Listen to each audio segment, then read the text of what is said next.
There's a moment in every farmer's life when pride costs more than diesel.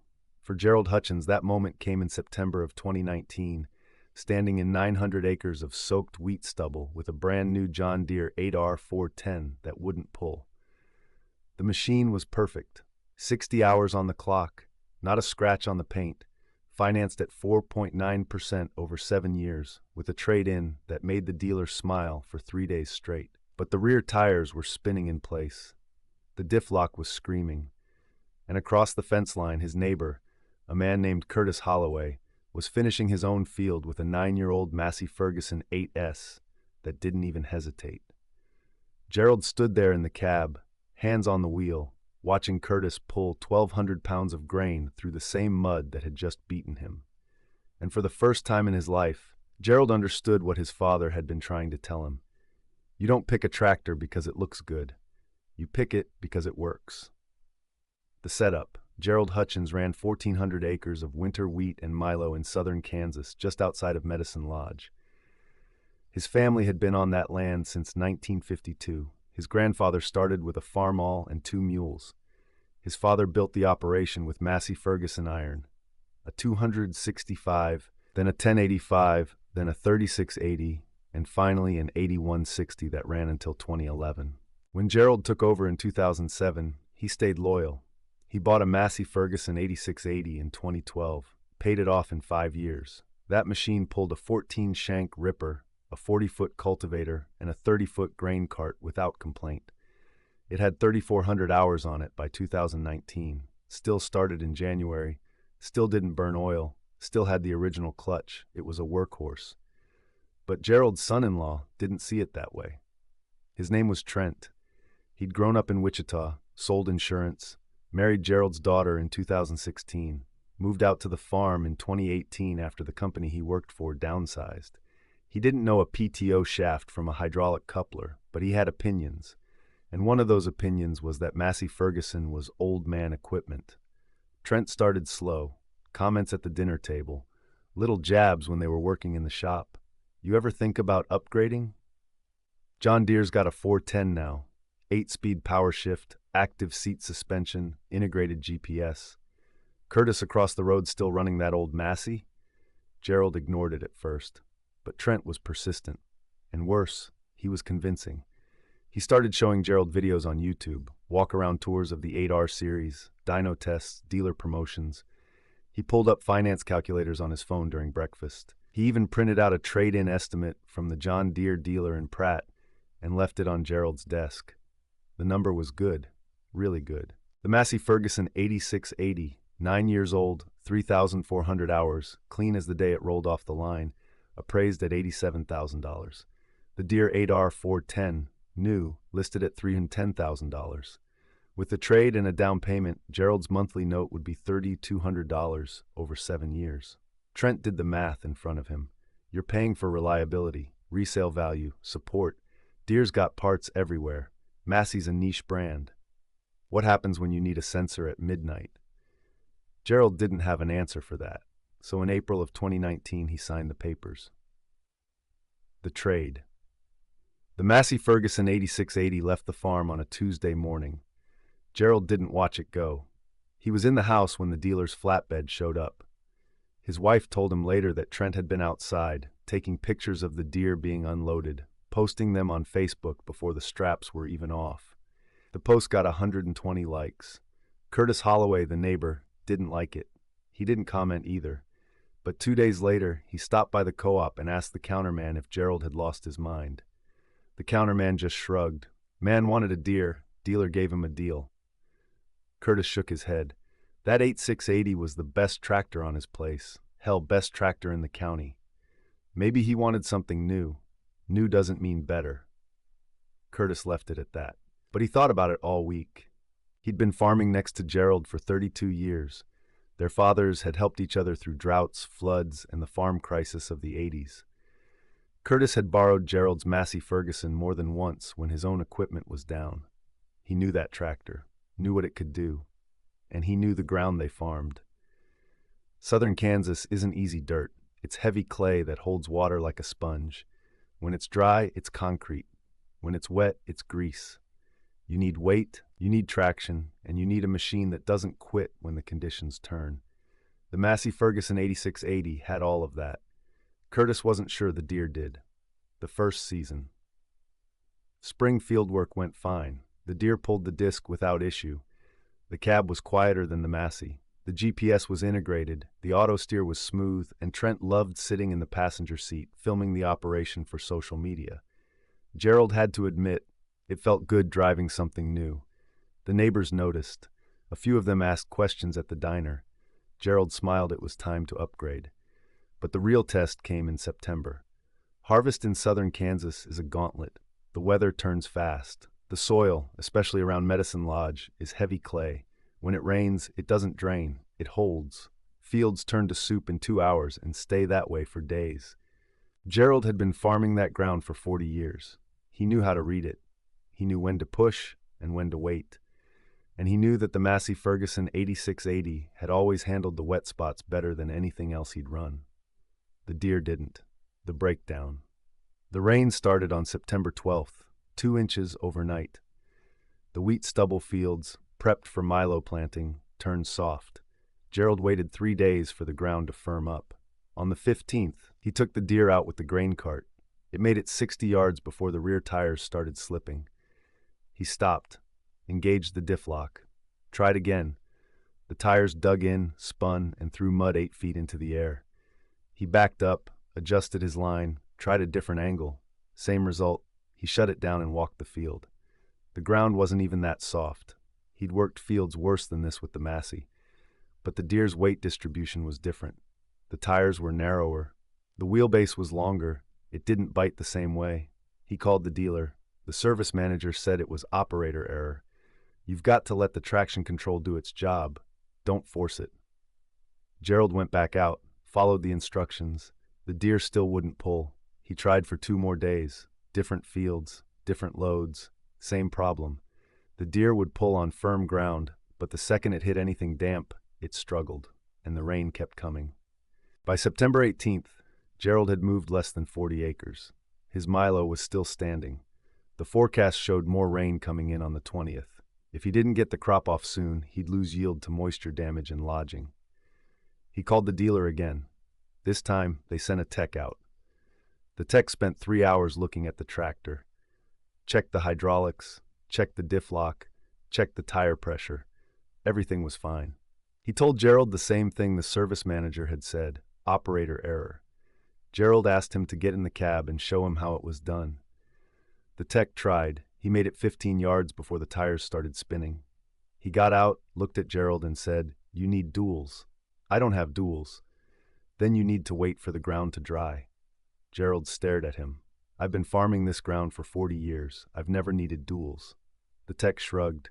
"Different tractor." He left. Gerald stood in the field and looked at the Deere. 60 hours on the clock, $310,000, and it couldn't pull a grain cart through damp clay. Across the fence line, Curtis was finishing his second field of the day. The neighbor, Curtis Holloway, finished his own harvest on September 20th. He ran a Massey Ferguson 8S 265. Not the biggest machine, not the newest, but it worked. He'd bought it used in 2015 for $140,000. It had 1,800 hours on it now. No breakdowns, no drama. He pulled his grain cart through the same fields Gerald was stuck in. Didn't even slow down. The 8S was built different. Heavier frame, wider stance, better weight transfer to the rear axle.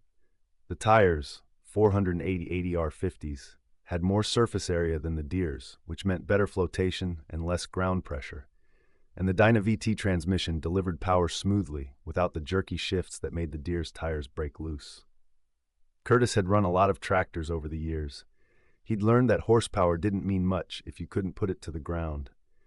On the 21st, Curtis was hauling a load to the elevator when he saw Gerald standing in his yard, staring at the Deere. Curtis pulled over. "Need a hand?" Gerald didn't look at him. "I'm fine." "You sure? I've got time." "I said I'm fine." Curtis nodded. He didn't push, but he knew. He'd seen this before. Farmers who bought machines based on brand reputation instead of field conditions. Men who listened to dealers instead of their own experience. It always ended the same way. Curtis drove to the elevator, unloaded, and drove home. He didn't mention the conversation to anyone, but he thought about it, and he kept an eye on Gerald's fields. The cost of image. Here's what nobody tells you about buying equipment for the wrong reasons. It's not just the machine that fails. It's the schedule, the reputation, the relationships, the cash flow, the confidence. Gerald Hutchins bought a John Deere 8R because it looked like progress, because his son-in-law told him it was the smart move, because he wanted people to see him driving something new. But image doesn't plant acres. Image doesn't pull grain carts through wet clay. Image doesn't finish a harvest when the weather turns. And now, 3 weeks into September, Gerald was learning that the hard way. Curtis Holloway knew it too. He'd seen it before. Farmers who made decisions based on dealer promotions instead of field conditions.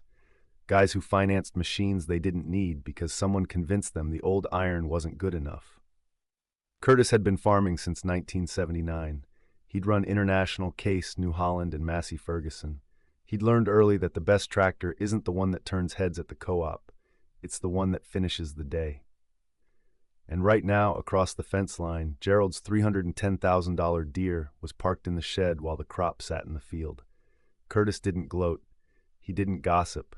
But he watched, and he waited. The spiral. By September 25th, Gerald was 10 days behind schedule. The Milo was still standing. The grain cart was parked. The Deere sat in the shed with mud caked to the axles. Trent suggested calling a custom harvester. Gerald refused. I'm not paying someone to do what I should be able to do myself. Then what's the plan? Gerald didn't answer. The truth was, he didn't have a plan. He'd spent 40 years farming this ground with equipment that worked. He'd never had to think about soil conditions, or weight distribution, or tire footprint. The Massey Ferguson had just handled it. Now he was stuck, and the clock was running. The bank called on September 28th. They were polite but firm. Gerald's operating loan was due in November. The harvest income was supposed to cover it. If the crop didn't come off, they'd need to discuss options. Gerald told them he'd have it handled, but he didn't believe it. The crop insurance adjuster called on September 30th. He wanted to come out and assess the situation. Gerald told him it wasn't necessary. The adjuster said he'd be there on October 3rd anyway. The co-op called on October 2nd, asking when he'd be delivering his contracted bushels. Gerald told them soon. The grain manager asked if there was a problem. Gerald said no, but everyone in town knew there was. The breaking point. On October 5th, Gerald swallowed his pride and called Curtis. Curtis came over that afternoon. They stood in the shed, looking at the Deere.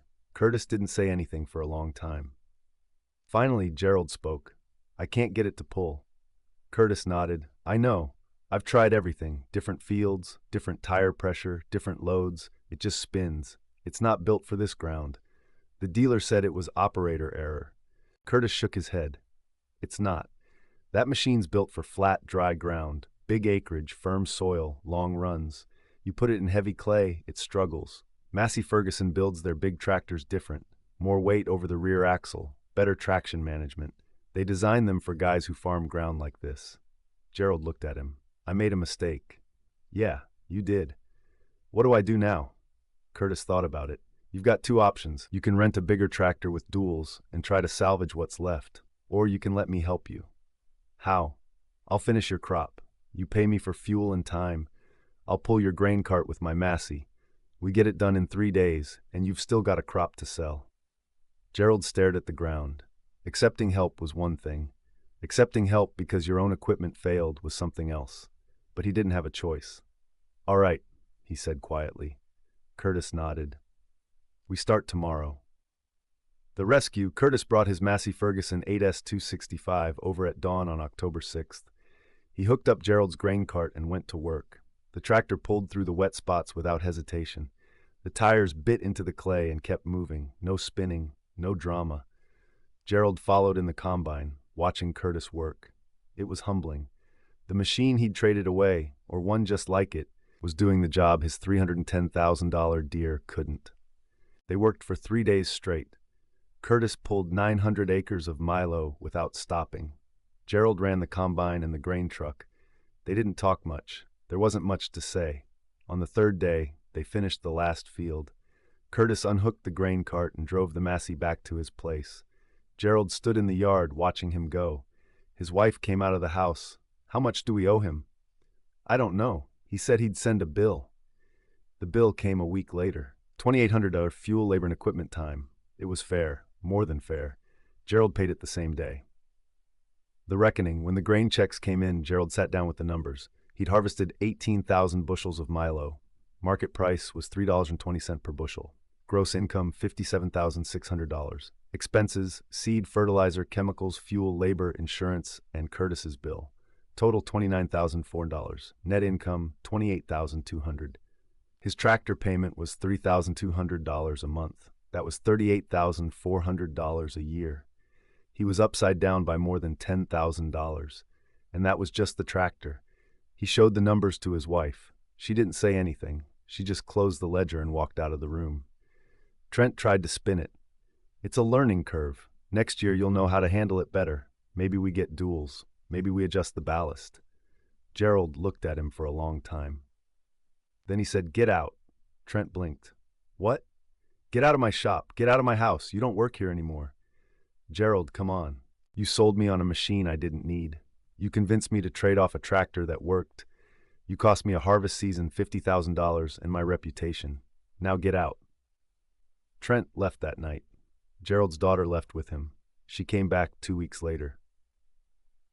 Trent didn't. The pride tax. There's a cost to every bad decision in farming. Sometimes it's money, sometimes it's time, sometimes it's both. But the worst cost is the one you can't calculate. The loss of confidence. The second guessing. The knowledge that you made a choice based on someone else's advice instead of your own experience. Gerald Hutchins had farmed for 40 years. He knew his ground, he knew his operation, he knew what worked. And he'd let someone who'd never farmed a day in his life talk him out of it. Now he was paying for it. Not just in dollars, but in dignity. The story spread, not because Curtis said anything, he didn't. But people talk. The co-op guys knew. The elevator knew. The dealer knew. Word got around that Gerald Hutchins had traded his Massey Ferguson for a Deere and couldn't finish his own harvest. Nobody said it to his face. But they didn't have to. Gerald felt it every time he walked into the diner. Every time he stopped at the co-op.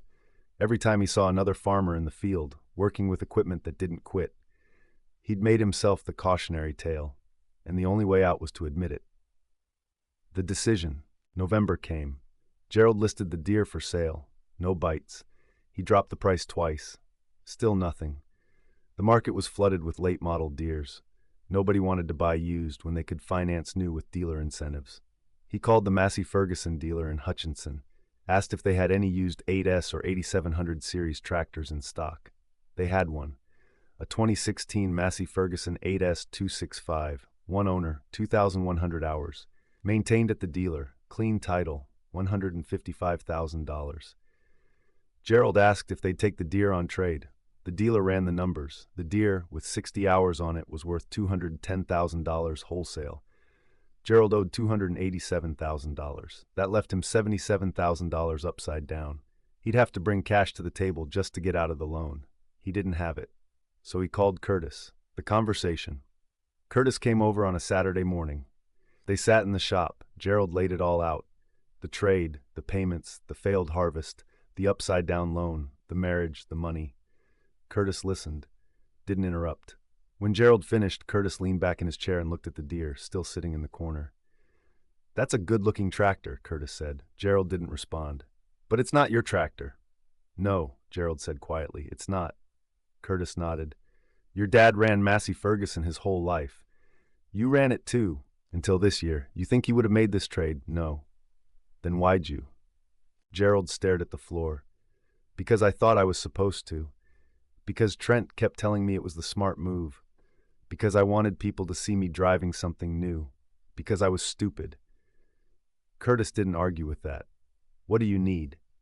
"I need $77,000 to get out of this loan. I don't have it. I've got $30,000 in savings. I can pull 20 from a retirement account. That leaves me 27 short." Curtis thought about it. "I'll buy your crop ground. 300 acres on the south end. I'll pay cash. Market rate. That's prime ground. I know, but I need it. and you need the cash. We both get what we need." Gerald looked at him. "Why are you doing this?" "Because your dad helped me once when I needed it. Loaned me his Massey Ferguson for an entire season when mine broke down. Didn't charge me a dime. Told me to pay it forward when I could. This is me paying it forward." They shook hands. The return, Gerald sold 300 acres to Curtis for $2,200 an acre. Total, $660,000. He paid off the land loan on that acreage, cleared $82,000 after taxes, and used it to get out of the Deere loan. He sold the Deere to a dealer in Nebraska for $215,000. Took the loss. Didn't look back. And in March of 2020, he bought the used Massey Ferguson 8S 265 for $148,000. Financed over 5 years. Monthly payment $2,700. It wasn't new, it wasn't flashy, but it worked. He put 600 hours on it that first season. Never missed a day. Never called the dealer for anything except routine maintenance. Never second-guessed it. And when harvest came in September of 2020, Gerald finished his entire crop in 12 days. Curtis helped him with the last 2 fields. They worked side by side, 2 Massey Fergusons, 2 men who understood what it meant to run equipment that didn't quit. At the end of the season, Gerald's yield was back to normal. His expenses were under control.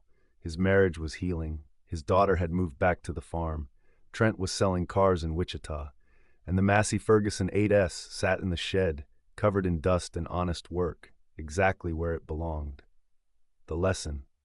There's a reason farmers stick with certain brands. It's not blind loyalty. It's not stubbornness. It's not nostalgia. It's because they know what works. Massey Ferguson built its reputation in the dirt, in wet fields and long days and impossible conditions. It built it with farmers who didn't have time for breakdowns or excuses, or machines that looked good but didn't pull. Gerald Hutchins learned that the hard way. He traded reliability for image. He traded 40 years of field-proven performance for a finance package and a son-in-law's opinion, and it cost him everything.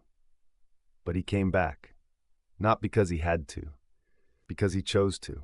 And when he did, he came back to the only brand that had never let him down: the Aftermath. 2 years later, in 2022, Gerald ran into the John Deere dealer at the co-op. The man smiled, asked how the 8R was running. Gerald looked him in the eye and said, "I wouldn't know. I sold it." The dealer's smile faded. "Oh, what are you running now?" "Massey Ferguson. Same as I should have been running all along." The dealer didn't respond. He paid for his coffee and left. Curtis was standing at the counter. He'd heard the whole thing. He didn't say a word, just nodded once and walked out. That's how it goes in farm country. You don't need to explain yourself. You don't need to justify your choices. You just need to finish the work. And if you're smart, you do it with equipment that's been finishing the work for 70 years. By 2023, Gerald had rebuilt his operation. He bought a second Massey Ferguson, a used 7718S, for lighter field work. He leased back 150 acres from Curtis. His daughter took over the books. His wife kept the shop organized. And every morning when Gerald walked into the shed, he looked at that Massey Ferguson 8S and remembered what it took to get back to this point. He remembered the failed harvest, the phone calls from the bank, the humiliation of watching his neighbor finish his work, the cost of pride. But he also remembered the decision to come back, to admit the mistake, to trust his own experience instead of someone else's sales pitch. That's what separates the farmers who survive from the ones who don't. The willingness to admit when you're wrong and the courage to fix it. Gerald Hutchins still farms 1,100 acres outside Medicine Lodge, Kansas. He runs a 2016 Massey Ferguson 8S.265 and a 2021 Massey Ferguson 778S. Both machines have over 1,500 hours. Neither one has been to the dealer for anything more than oil changes. His daughter runs the books now. His wife keeps the shop clean. Curtis still farms across the road. They still help each other at harvest. And in the corner of Gerald's shed, hanging on the wall above the workbench, is a photo of his father standing next to a 1981 Massey Ferguson 2775. Underneath it, in his father's handwriting, is a note: "Don't trade what works for what looks good." Gerald reads it every morning. He'll never make that mistake again.